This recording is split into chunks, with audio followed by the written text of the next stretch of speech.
네, 궁금한 주제에 대해 제대로 썰을 풀어보는 시간입니다. 궁금한 썰명회. 오늘은요, 각종 인터뷰로 드러난 대통령의 역사관에 어떤 문제가 있는지 살펴볼 건데요. 역사를 쉽고 정확하게 짚어주시는 분입니다. 역사 N교육연구소의 심용환 소장님 스튜디오에 나와 계십니다. 안녕하세요. 네, 안녕하세요. 반갑습니다. 예, 저희들이 몇 차례 모시려고 했는데 시간이 서로 안 맞아가지고. 아, 그러니까요. 저도 오랜만에 이렇게 생방송에 라디오에 나와서 뿌듯합니다. 네. 네, 직접 쓰신 책 개정판 새로 나왔어요. 저도 봤는데 혐오와 왜곡, 감정 싸움 없이 한국사를 이야기하는 법, 이런 책인데 요즘 우리나라 대통령이나 주요 정치인들의 역사관에 혐오와 왜곡이 많이 담긴 거 아니냐. 그러다가 국민들 사이에 감정 싸움이 벌어지고 있는 거 아니냐. 이런 그 생각들 많이 하게 됐는데 대통령이 이 책 좀 읽어보셔야 되지 않을까 하는 생각도 들어요. 어떻게 직접 만나서 드리고 싶은데 예. 이게 사실은 이제 국정교과서 논란이 컸었을 때 썼던 책인데 어떻게 보면 이제 저는 용도 폐기가 될 줄 알았죠. 그 시대에 워낙 격렬했었으니까. 근데 출판사에서 개정판을 내고 싶다. 따져보니까 지난 수년간의 과정이 오히려 이렇게 좀 국정교과서 논쟁은 마무리가 됐지만 사람들이 오히려 더 감정적이고 자기의 어떤 정치적 목적을 위해서라면 사실 뭐 역사 왜곡도 아니고 그냥 아무거나 갖고 와서 붙여서 이야기하고 상대가 전문가든 뭐든 그냥 막 무시하고 욕하고 이런 게 너무 강해져서 뭐 책이 이렇게 어떻게 자기가 쓴 원고가 개정이 돼 나온다는 건 영광스러운 거지만 마냥 기분이 좀 좋지는 못합니다. 그러시구나. 네네. 자, 하나씩 그럼 좀 짚어보겠습니다. 먼저 3.1절 기념사 윤석열 대통령. 세계사의 변화에 제대로 준비하지 못해 국권을 상실하고 고통받았던 우리의 과거를 되돌아봐야 한다. 그다음에 일본에 갔을 때 뭐 이렇게 뭐 오므라이스부터 시작해서 뭐 그 게이오 대학에 갔던 것부터 시작해서 이게 전부 다 식민지 근대화론 논리를 쭉 따라가고 있는 거 아니냐라고 하는 비판들, 그런 평가들이 많았습니다. 말하자면 대통령이 지금 연설이나 또 일본 방문 행보에서 보여준 일본에 대한 인식, 역사관, 이거 어떻게 보셨어요? 그러니까 뭐 이제 뭐 예를 들어 그 장소에 대해서 이야기하는 것까지 뭐라고 그러고 싶지는 않습니다. 왜냐하면 이제 그렇게 따지면 일본에 갈 수 있는 곳은 없거든요. 그렇죠? 왜냐하면 우리가 독립운동을 했던 뭐 그런 것들이 있으니까. 그런데 이제 그런 게 이제 문제가 될 수밖에 없는 게, 그러니까 뭐 예를 들어서 세계사의 변화에 제대로 준비하지 못했다. 뭐 그런 측면이 있죠. 그 측면을 부정할 수는 없습니다. 우리가 뭐 시민혁명을 한 것도 아니고 산업혁명을 한 것도 아니고. 이제 문제는 뭐냐면 이 침수봉대라고 하나요? 그러니까 측면이라는 걸 이제 전체로 과장하는 습관. 그러면서 뭐 반대로 얘기하면 우리가 예를 들어서 신분제를 해체하기 위해서 갑오개혁을 한다라든지. 갑오개혁했던 사람들 다 쫓아내고 밀어냈던 게 이제 일제잖아요. 뭐 그리고 뭐 우리가 여러 가지 개혁적인 행동을 했었을 때 막았던 것도 다 일본이고. 그런 것들을 생각해 본다라면 사실상 이제 어떤 특정한 측면만 딱 떼와서 그걸 이제 과장하면서 이제 기존에 있는 역사인식은 다 잘못된 거고 그러니까 나는 어떤 새로운 역사적 사명을 갖고 일본과의 관계를 뭐 개선하겠다 라는 식의 행보를 계속 이제 보이시니까 식민지 근대화론을 따라왔다라는 얘기는 저는 좀 과장된 얘기 같아요. 그러니까 식민지 근대화론이라는 뉴라이트의 주장은 실제로 통계에 근거해서 이 어떤 식민지의 수탈이 있었지만 이런 측면도 있다. 원래 이런 연구거든요. 그러니까 제한적인 포인트에서의 사실은 입증이 되는 건데 지금 이제 대통령이나 혹은 이쪽 정파에서 이제 계속 나오는 얘기는 그냥 그런 어떤 논리성을 차용해서 논리를 발전시킨다기보단 막 끌고 와서 마구잡이로 하면서 마치 어떤 이런 내가 해결사다, 내가 구원자다. 뭐 그런 행동을 또 하게 되고 그러면서 당연히 뭐 우리가 겪었었던 우리의 어떤 노력이라든지 그리고 일본이 보여줬었던 제국주의적 태도 같은 것들을 다 이렇게 덮어버리는 뭐 이런 행동을 하는 거니까 여기에 대해서 이제 막 사람들이 많이 분노하고 화를 내고 그러는 거 아닐까요? 네, 신창식의 뉴스 하이킥, 역사인 교육연구소의 심용환 소장님과 함께 궁금한 썰명회, 윤석열 대통령의 역사관에 관련된 이야기 이어가 보도록 하겠습니다. 자, 그리고 워싱턴 포스트 인터뷰에서요. 유럽은 지난 100년 동안 여러 번의 전쟁을 경험했으나 그럼에도 불구하고 미래를 위해 협력할 방법을 찾았다. 나는 일본이 100년 전 우리의 역사 때문에 무릎을 꿇어야 한다는 생각을 저는 받아들일 수 없다. 그리고 이것은 결단이 필요한 문제다. 국민들에게 나는 최선을 다해서 설득했다고 믿는다. 이렇게 얘기를 했어요. 이 발언을 통해서 윤석열 대통령은 어떤 역사관을 가지고 있다라고 분석을 해볼 수 있을까요? 어쨌든 한국인의 입장에서 본다면 상식적이거나 합리적이진 않죠. 네. 그리고 이제 뭐 역사를 연구하는 사람 입장에서 보더라도 참 납득하기 힘든 얘기인데 뭐 예를 들어서 나눠서 이야기를 한다면 네네. 유럽에서는 이제 어떤 그런 합의점을 찾아왔다. 네. 상황이 너무 다르잖아요. 네. 유럽 같은 경우는 어찌됐건 나치 세력이 이제 완전히 멸실된 상태에서 네. 독일도 새로운 집권층이 들어온 거고 네. 또 프랑스랑 프랑스랑 독일의 합의라는 것도 네. 비슷한 나라들끼리 어떤 동등한 합의였었고 그렇죠. 그리고 이제 그 오늘날 우리가 EU라고 알고 있는 것도 제일 처음에 이제 소위 말하는 철강 네, 그렇죠. 철강에 대한 이해관계가 너무 두 나라가 첨예하니까 그러면 공동 개발을 해서 우리가 이익의 공유를 하자. 네네. 이런 어떤 장모네 같은 사람의 노력들이 이어져서 사실 이제 프랑스와 이 독일 합의 속에서 계속 커온 거잖아요. 그렇죠. 그러니까 비등한 나라가 새로운 정치 세력끼리 새로운 역사를 만들었다라는 특징을 갖고 있는 건데 네. 이게 이제 우리나라에 적용할 문제는 아니잖아요. 우리 같은 경우는 일본이 우리나라를 식민화하고 네. 그 식민 과정 속에서 만주나 타이완을 강제로 뺏어가고 네. 그리고 전쟁을 일으켜서 중국에서 난징 대학살 같은 굉장히 큰 어떤 폭거를 일으켰지만 네. 해방 이후에 미국에 의해서 이제 일본 내 보수 정권의 사람들이 살아남았고 살아남았죠. 그 사람들이 사실은 너무나 오랜 기간 동안 지속적으로 망언을 해왔던 것도 사실이잖아요. 그리고 또 그들의 후예가 그렇죠.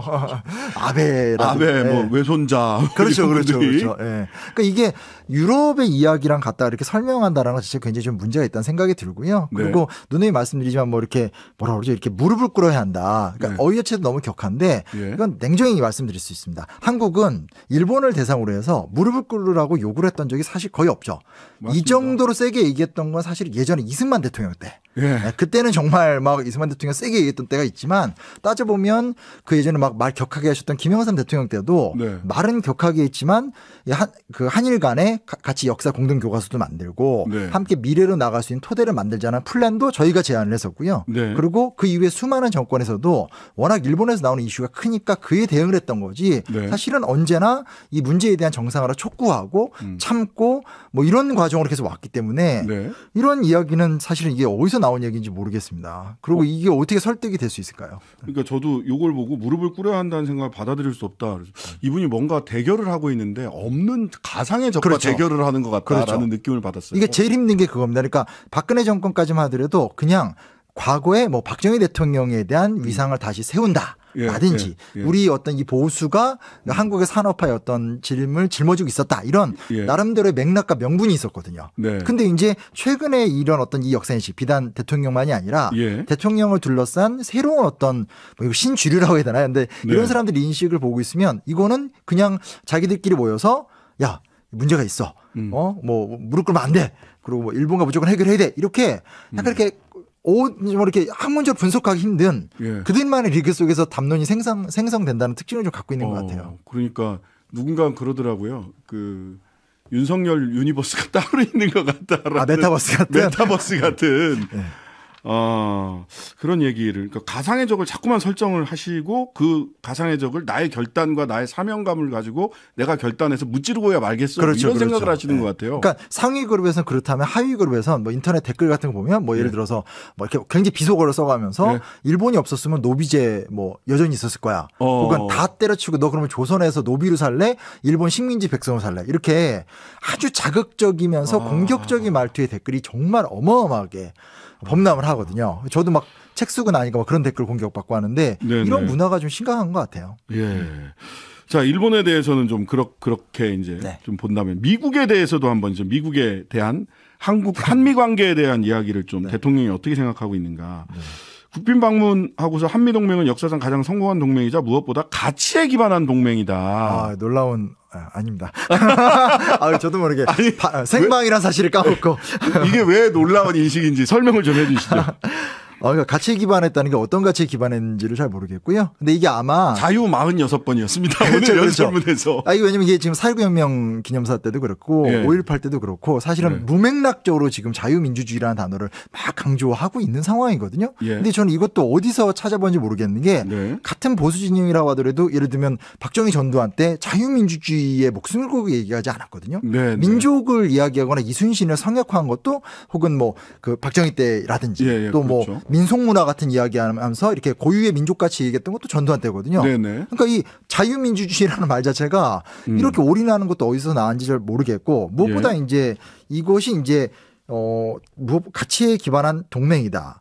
이거 어디서부터 비판을 해야 될까요? 뭐 상황 자체 이제 그런 상황이 아니잖아요. 예. 그러니까 어떤 한국과 미국이 대등한 관계로 수립된 관계가 아니라는 사실은 정확히 알고 있는 거고 그리고 굳이 말씀드리고 싶은 것은 이 정확하게 설정되지 않은 단계에서 우리가 사실은 미국의 50년대 설계에 따르면 미국 그 밑에 일본 그 밑에 이제 한국 경공업 국가이자 농업 국가 이게 설계된 미국의 계획이지만 사실 한국의 보수 정권이라는 것들이 이거를 1차적으로 수용은 하지만 계속 야 우리 중공업도 해야 되겠어. IT도 해야 되겠어. 그리고 뭐 베트남 파병해가지고 뭐 다 좋았다고 할 수는 없지만 우리 나름대로 어떤 위치를 구가하겠어 이러면서 사실은 미국이 제안한 틀을 순응하면서도 계속 조금씩 저항하면서 우리의 국격을 올려온 과정이거든요. 그러니까 이거는 가치에 기반한 동등한 동맹이 아니라 미국이 설계한 세계의 변방의 한 나라가 그 지위를 보수 진보를 막론하고 계속 이렇게 올려오는 과정 속에 사실 지금도 있는 거잖아요. 그러니까 이번에 대통령이 가서 얘기해야 된다라는 게 표현은 이렇게 할 수 있지 모르겠지만 그러니까 내용면에서는 이런 인식을 갖고 있으면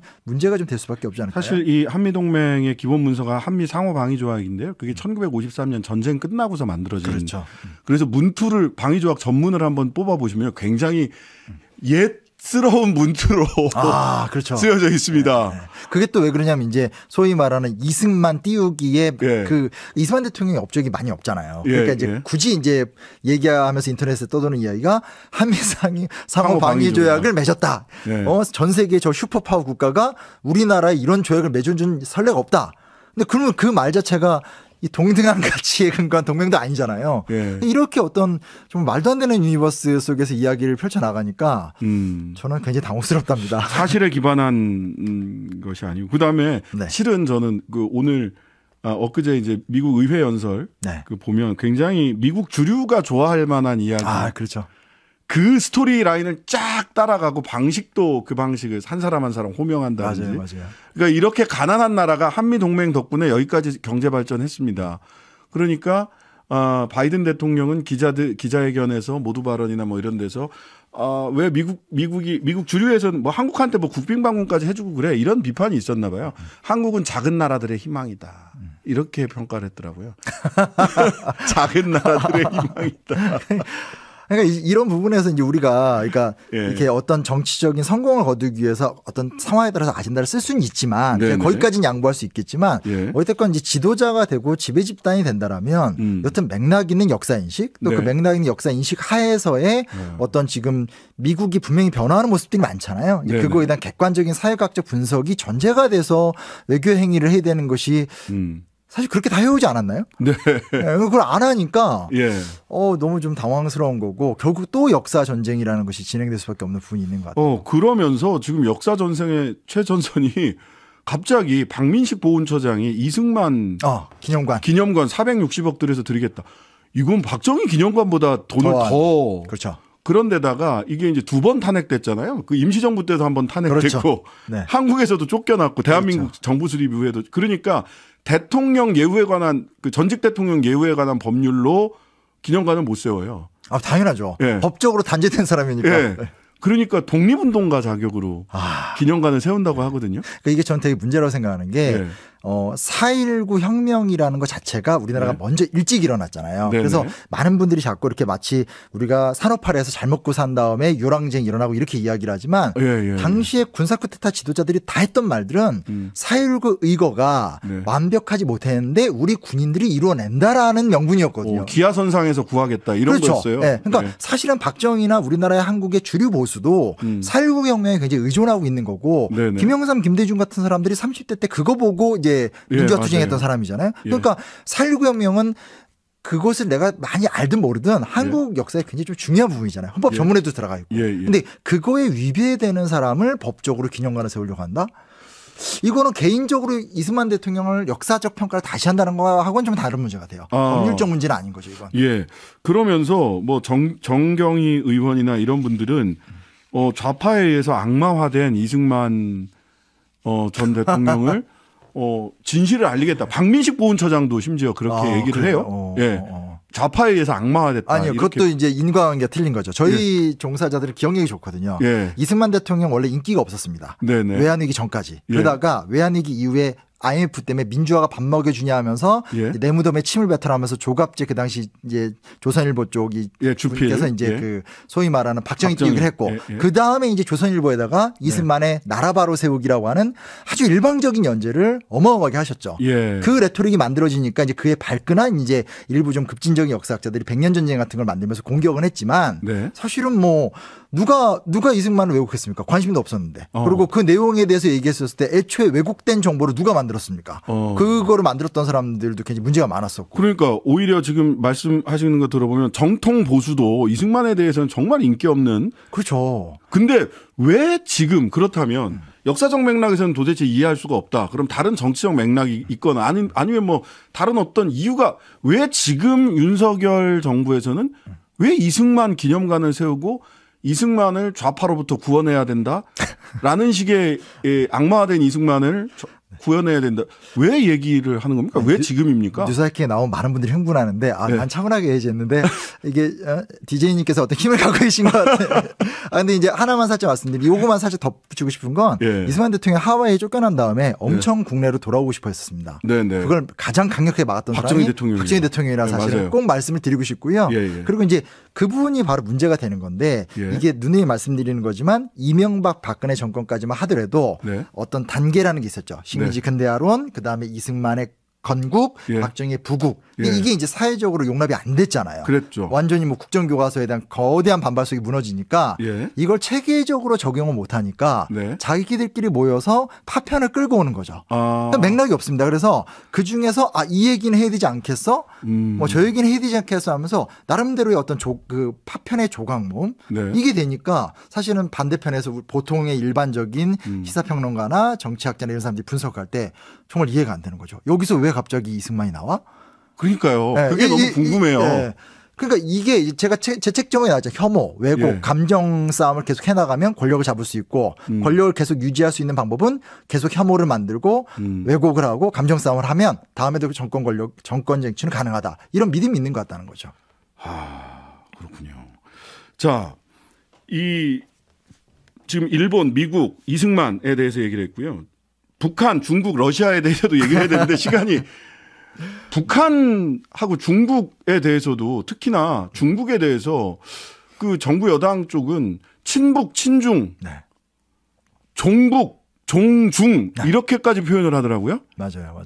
왜 이렇게 중국하고 북한에 대한 혐오 감정을 이렇게 막 부추기는데 우리가 북방외교라고 현대사 이렇게 쭉 보면 88년부터 그렇죠. 북쪽하고 북중러 북중러 유축하고 계속 먹고 사는 문제를 함께 가야 된다라고 맞아요, 쭉 맞아요. 세운 거 아닌가요? 네. 사실 정확히 말씀드리면 보통 이 얘기하면 노태우 대통령부터 예, 얘기하지만 예, 예. 85년 전두환 집권기 때부터 이미 그렇습니까? 북한과 중국의 무역보다 남한과 중국의 무역이 5배 이상이었습니다. 그러니까 이게 보수 진보의 문제가 아니라는 거 먼저 말씀드리고 싶은 거고 네. 그리고 또 하나는 그러니까 이런 거 있잖아요. 이 적대 관계의 탑을 쌓는 걸 통해서 안정되어 가는 사례는 저는 역사상 본 적도 없고 그리고 이런 식의 과정은 단 한 번도 없었죠. 네네. 왜냐면 워낙 오랜 기간 동안 중국과 우리나라가 문화적 공통점이 많고 그렇죠. 과거에 후진타오가 왔었을 때도 동의보감 같은 이야기를 하면서 예. 양국 간의 어떤 공통점을 이야기했었고 네. 반대로 이제 우리가 들어가서 중국한테 유교 문화도 막 가르쳐주고 하는 네. 틀들도 있었기 때문에 또 네. 결국 중국을 끌어들이지 않는 한 남북관계 개선이 안 된다라는 거는 사실 당연한 이야기잖아요. 네. 이런 것들을 지금 다 맥락을 무시하고 나가는데 이 부분은 이제 대통령의 인식도 문제지만 지금 반중 감정이 되게 세잖아요. 예. 이게 연원이 뭐고 예. 이걸 어떻게 개선해야 될지에 대한 고민을 좀 별도로 해볼 필요는 좀 있는 것 같습니다. 어. 저도 왜 이렇게 갑자기 특히 청년층의 그런 반중 네, 감정이 네. 굉장히 강하게 작용을 하고 있더라고요. 네네. 자, 그러면 이제 뭐 시간이 한 뭐 2분 정도 남았는데요. 조금 얘기했는데 벌써 끝나네요. 네. 대통령의 역사관 한번 종합적인 평가 그리고 이런 부분은 좀 네. 맥락 없이 자꾸만 끌어다 쓰지 말고 아까 그 맥락이 없다라는 얘기를 가장 많이 지적을 해주셨는데 윤석열 대통령의 역사관 그리고 좀 조언 역사학자로서의 조언. 네. 이걸 좀 마무리를 좀 해주시면 좋을 것 같습니다. 그러니까 아까 처음에도 말씀을 드렸지만 이제 우리가 갖고 있는 전통적인 역사관의 약점들은 좀 있습니다. 그래서 네. 그런 것들을 이제 좀 보수적인 역사학자들이 뭐 근대화된 측면도 있다라든지 뭐 독재자들이 나름대로 이런 성과도 있다라든지 이런 측면을 보강한 것까지 부정할 수는 없다고 생각합니다. 그럼에도 불구하고 학계의 거의 모든 사람들이 봤었을 때 그거는 측면을 보완한 거지 새로운 역사관으로 넘어가기엔 좀 힘들다.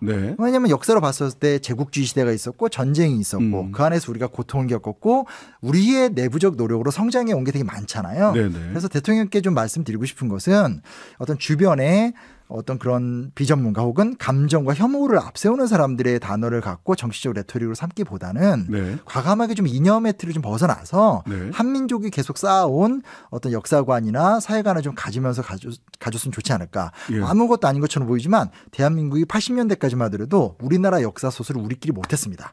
외국 학자들의 연구 수준이 훨씬 높았기 때문에. 맞아요. 그러나 90년대 후반 2000년대 넘어와서는 한국의 역사학계는 정말 어마어마한 발전을 이뤄냈고 역사학계만이 아니라 한국의 학문세계 자체가 많이 발전했거든요. 그 맥락을 좀 이해해 주시면 훨씬 더 합리적이고 또 갈등을 줄이면서도 권력 행위를 멋지게 할 수 있는 기회가 좀 올 수 있지 않을까 이런 생각을 좀 해보겠습니다. 7792님 심용환 선생님 대통령을 위한 역사 강의도 책으로 좀 내주셔야 할 것 같습니다. 책을 안 읽으시나 하고 주어 없으면 이렇게 저는 그전에 후보로 나가셨을 때부터 제가 뭐 패널로 나가서 말씀드렸던 게 유튜브 그만 보시고 책을 좀 보셨으면 좋겠다라는 제발 논리와 맥락 그렇죠? 자 논리와 맥락을 강조해 주셨습니다. 궁금한 설명에 오늘 말씀 여기까지 듣겠습니다. 역사 N 교육연구소의 심용환 소장님이었습니다. 감사합니다. 감사합니다.